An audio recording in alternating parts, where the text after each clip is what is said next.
Instinto, ciencia y religión.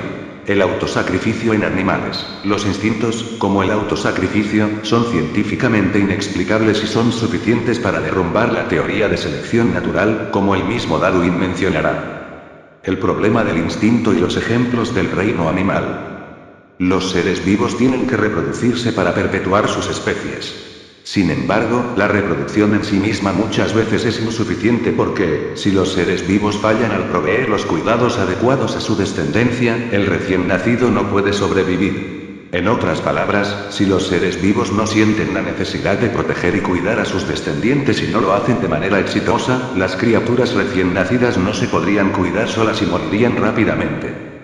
Cuando observamos la naturaleza, vemos que la mayoría de los seres vivos muestran un autosacrificio sorprendente para proteger y brindar el mejor de los cuidados a su prole. A veces de manera desinteresada, incomparable con cualquier otra forma de sacrificio mostrado por los seres humanos. Además, estos seres vivos arriesgan sus vidas por su prole sin dudarlo ni un momento.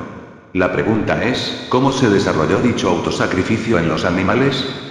Los evolucionistas afirman que el autosacrificio demostrado por los seres vivos, especialmente hacia su descendencia, es un comportamiento instintivo. Entonces, ¿qué significa la palabra instinto? Los evolucionistas la definen como un sentido de intuición inherente a los seres vivos. Ellos afirman que una voz interna susurra a una araña, un pájaro, un león o un pequeño insecto que debe practicar el autosacrificio para mantener la existencia de las generaciones venideras. En respuesta a una pregunta con respecto a la fuente de esta voz, ellos dicen desesperadamente la madre naturaleza. En la opinión de los evolucionistas, cada fenómeno en la naturaleza es un milagro de la naturaleza. Sin embargo, es evidente que esta afirmación es fútil y no tiene sentido, porque la naturaleza, en sí misma, ya es una entidad creada consistente en piedras, flores, árboles, ríos y montañas familiares para todos nosotros. Es obvio que estas entidades no pueden reunirse para darle a un ser viviente una nueva característica, que es producto de la inteligencia. De hecho, incluso Darwin era consciente de esta falla lógica desde el comienzo. En su libro El origen de las especies, que escribió en 1859, él mismo expresó sus propias dudas sobre su teoría con las siguientes palabras.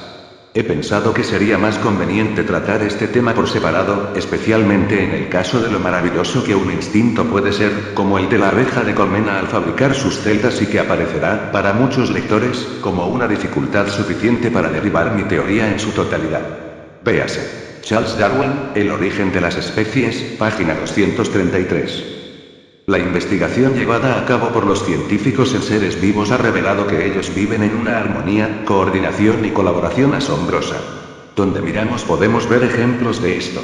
Algunos pequeños pájaros emiten un sonido de alarma cuando ven a un ave de rapiña, como un halcón o un águila, acercarse a la bandada, para advertir a sus compañeros sobre este peligro. Al hacerlo, ellos atraen la atención del atacante. Este comportamiento reduce considerablemente las oportunidades de sobrevivir de este pájaro que emitió la alarma. Pero, a pesar de esto, el pájaro pone su propia vida en riesgo por los cientos de vidas de los demás pájaros de la bandada. La mayoría de los animales realiza algún tipo de autosacrificio por sus crías. Por ejemplo, el período de incubación de los pingüinos es durante el invierno. Los pingüinos hembras ponen solo un huevo, dejan la incubación a los hombres, y regresan al mar. Durante los 4 meses de incubación, el pingüino macho tiene que resistir tormentas de vientos polares que a veces alcanzan los 120 kilómetros por hora. Realizando grandes sacrificios, durante 4 meses completos, sin abandonar al huevo, el pingüino macho pierde la mitad de su peso corporal debido a la falta de comida. Aunque se encuentra privado durante meses, no sale a cazar y resiste las tormentas violentas sin abandonar el huevo en ningún momento. Al finalizar los 4 meses, el pingüino hembra aparece con una gran cantidad de alimentos. Ella no ha perdido el tiempo, sino que ha estado trabajando por su cría y ha almacenado alimentos para ella. Ella vacía su estómago y comienza a cuidar a su cría. Lo que el Corán dice sobre el instinto. Los cuidados brindados por el cocodrilo, un animal particularmente salvaje, a sus crías también son sorprendentes. En primer lugar, el cocodrilo cava un hoyo para la incubación de sus huevos. La temperatura del hoyo nunca debe superar los 30 grados. Un mínimo de elevación en la temperatura amenazaría la vida de las crías que se encuentran dentro de los huevos. El cocodrilo cuida que los hoyos en los que coloca sus huevos se encuentren en lugares más bien con sombra, y realiza esfuerzos extraordinarios para mantener los huevos a una temperatura constante. Algunas especies de cocodrilos construyen nidos con pasto en agua fría. Si la temperatura de los nidos sigue aumentando a pesar de estas medidas, entonces el cocodrilo enfría el nido esparciendo urea sobre el mismo. El tiempo en el que los huevos son incubados es el más importante porque, en el caso de que el cocodrilo no escuche los ruidos provenientes del nido en el momento de romper el cascarón, la cría se sofocaría. La madre cocodrilo saca los huevos y ayuda a sus crías a salir de los mismos utilizando sus dientes como pinzas. El cocodrilo, con sus dientes afilados, evita el más mínimo movimiento que podría herir a su cría. El lugar más seguro para el recién nacido es la bolsa en la boca de su madre, la cual está especialmente diseñada para proteger a media docena de cocodrilos recién nacidos. El cuidado meticuloso y la preocupación de un animal salvaje, como la que muestra el cocodrilo hacia su cría, es solo uno de los ejemplos que comprueban la invalidez de las afirmaciones evolucionistas sobre la lucha por la vida, que sostiene que el más fuerte sobrevive y los demás son derrotados y desaparecen. El delfín es otro animal conocido por su comportamiento de autosacrificio. Los delfines crían a su descendencia con gran cuidado desde el momento del nacimiento. Ni bien la cría nace, debe salir del agua hacia la superficie en busca de oxígeno. Para hacerlo, la madre delfín muestra un sorprendente comportamiento consciente, utilizando el extremo de su nariz empuja suavemente a su cría hacia la superficie del agua. Justo antes del nacimiento, los movimientos de la madre delfín disminuyen considerablemente. Por esta razón, otras dos hembras la acompañan durante el nacimiento. Permanecen siempre una a cada lado de la madre, los delfines que la ayudan asumen la responsabilidad de protegerla de posibles ataques de tiburones que pueden ser atraídos por el olor de la sangre.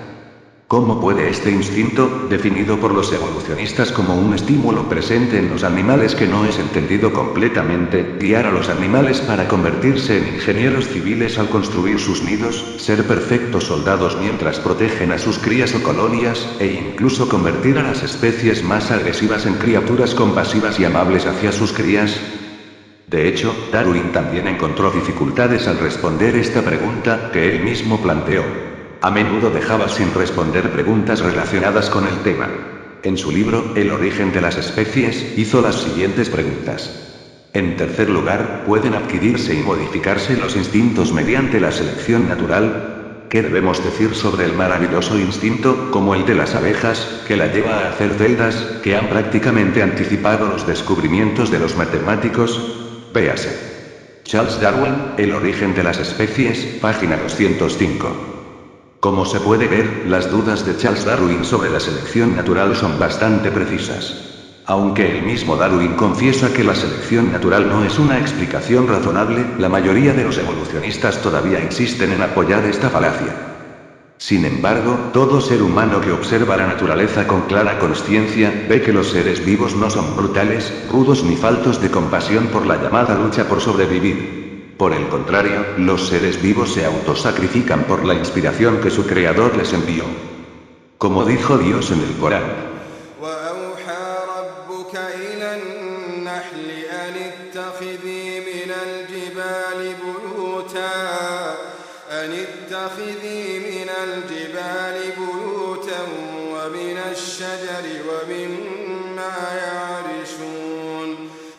Tu Señor les inspiró a las abejas. Habitad en las moradas que hayáis construido en las montañas, en los árboles y en las que el hombre os construya. Corán 16, 68. Dios, el Señor de los cielos y la tierra y todo lo demás, el infinitamente misericordioso y compasivo tiene control sobre todas las cosas vivas. Sus instintos, que Darwin no pudo explicar dentro del ámbito de la evolución, son en realidad inspiración de Dios hacia todas las cosas vivas. Toda la vida en la naturaleza es creada por Dios. Todas las cosas existen por la voluntad de Dios y se comportan según su inspiración. El comportamiento del autosacrificio, bondad y cuidados que muestran los seres vivos hacia sus crías son meramente el reflejo del nombre de Dios, el compasivo. Esto fue revelado en el verso 7 del capítulo 16. Por cierto que vuestro Señor es compasivo, misericordioso. El mismo profeta afirmó. De hecho, Dios especificó una porción de su misericordia para el mundo, y con ella la madre cuida a su hijo, y los animales salvajes y los pájaros se cuidan entre sí. Sai Muslim.